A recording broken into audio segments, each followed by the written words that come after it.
Kingdom 1920లో start అవుతుంది కథ. శ్రీకాకుళంలో ఉండే ఒక తెగవాళ్ళు బ్రిటిషర్స్ టైం కనుక కొన్ని సిచ్యువేషన్స్ వల్ల శ్రీలంకలోని దివి అనే ఐలాండ్కి వలస వెళ్తారు. ఈ తెగ చుట్టూ కింగ్డమ్ స్టోరీ రన్ అవుతుంది.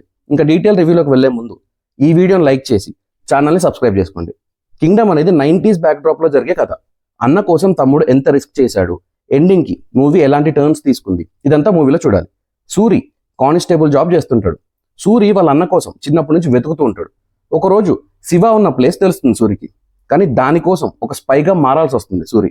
ఇంకా అక్కడ నుంచి ఇదంతా ఎటు రూట్ అయింది అనేది మిగిలిన కథ. From the first scene director ప్లాట్లోకి తీసుకెళ్తాడు. వరల్డ్ బిల్డింగ్లోకి ఈజీగా ఎంటర్ అవుతాం. కానీ ప్రాబ్లం ఏంటంటే రెగ్యులర్ స్టోరీ లైన్. కామన్గా అన్న తమ్ముడు అనే కాన్సెప్ట్ మూవీస్లో ఏ స్టోరీ లైన్ అయితే ఉంటుందో అదే ఉంది ఇక్కడ కూడా. వాళ్ళ కాన్సన్ట్రేషన్ మొత్తం స్టైలిష్ టేకింగ్ మీద పెట్టారు, స్టోరీ మీద కాదు. Gautam last movie Jersey.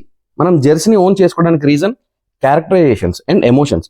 Emotion direct hit చేస్తుంది మనల్ని, అందుకే అంత ఓన్ చేసుకున్నాం. కానీ ఇక్కడ బ్రదర్స్ సెంటిమెంట్లో ఆ కోర్ ఎమోషన్ మిస్ అయింది. స్టోరీ చాలా ఫ్లాట్గా వెళ్తుంది, హైస్ ఏం ఉండవు. కానీ మూవీ బ్యాక్డ్రాప్ చూస్తే అలా ఉండదు. మళ్ళీ భాగ్యశ్రీ క్యారెక్టర్ ఘోరం. అసలు ఆమె ఈవెంట్స్లోనే ఎక్కువ కనిపించింది, ఎక్కువ మాట్లాడింది మూవీలో కన్నా. ఎందుకు రాశారో అర్థం కాదు ఈ క్యారెక్టర్ని. ఒక రొమాంటిక్ సాంగ్ కూడా ఉండే హీరో హీరోయిన్ మధ్య, అది కూడా తీసేశారు. పోనీలే, తీసేయడమే బెటర్. మామూలుగానే నీరసం వచ్చేలా ఉంది, ఇంకా సాంగ్ కూడా ఉంటే ఏడుపు కూడా వచ్చేది. ఫస్ట్ హాఫ్ ప్రొసీడింగ్స్ కొంచెం పర్లేదు, ఏదో కొత్తగా చూస్తాం అనిపించేలా స్టార్ట్ అయ్యి చూసిందే చూస్తున్నామా అనేలా ఎండ్ అయింది. ఫస్ట్ హాఫ్ వరకు good first half, second half is just okay. Ragile song ఏ రేంజ్లో ఉంటుంది అనుకుంటే completely wasted. Murugan character as a villain రెగ్యులర్గానే ఉన్నా చాలా ఈజీగా ఎండ్ అయిపోద్ది మురుగన్ రోల్. సినిమా అయ్యాక కాసేపు కథలు కూడా చెప్తారు, పార్ట్ 2 ఉన్నట్టు, మళ్ళీ ఏదో చేస్తారు అన్నట్టు. స్టోరీ తక్కువ ఉన్నప్పుడు ఎందుకు ఈ 2 పార్ట్స్? ప్రతి మూవీ 2 పార్ట్స్ అవుతుంది అవసరం లేకుండా చేయాలి అనుకుంటే. ఇంకో విషయం ఏంటంటే మన హీరోనే స్పై, కానీ ఈ తెగకు సంబంధించిన ఒకడు హీరోని స్పై చేయడానికి ట్రై చేస్తూ ఉంటాడు. ఏందో ఏమో మరి. ఇంతకీ స్పై క్యారెక్టర్ ఏమైంది? పోలీస్ కానిస్టేబుల్ ఏమయ్యాడు? ఇంట్లో అమ్మ సిచ్యువేషన్ ఏంటి? అన్నీ మాయమయ్యాయి ఒకటేసారి. అనిరుద్ బీజిఎం బాగుంది, నరేషన్ పెద్ద ఇంట్రెస్టింగ్గా లేకున్నా అనిరుద్ ట్రైడ్. టెక్నికల్గా బ్రిలియంట్ ఉంది మూవీ. ప్రొడక్షన్ వాల్యూస్ స్క్రీన్ మీద కనిపిస్తున్నాయి. సినిమాటోగ్రఫీ కూడా బాగుంది.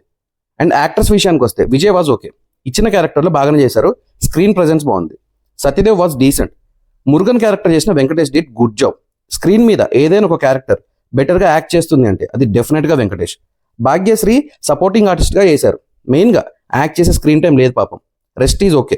ఇంకా మూవీ ఎలా ఉంది అంటే స్టోరీలో హైస్ ఏం లేకున్నా పర్లేదు, ఫ్లాట్గానే ఉన్నా సరే, స్క్రీన్ ప్రజెన్స్ కోసం చూస్తాం అనుకుంటే ట్రై చేయొచ్చు. Good first half with okay second half, one time అంతే. నా రివ్యూ నచ్చితే సబ్స్క్రైబ్ చేసుకోండి.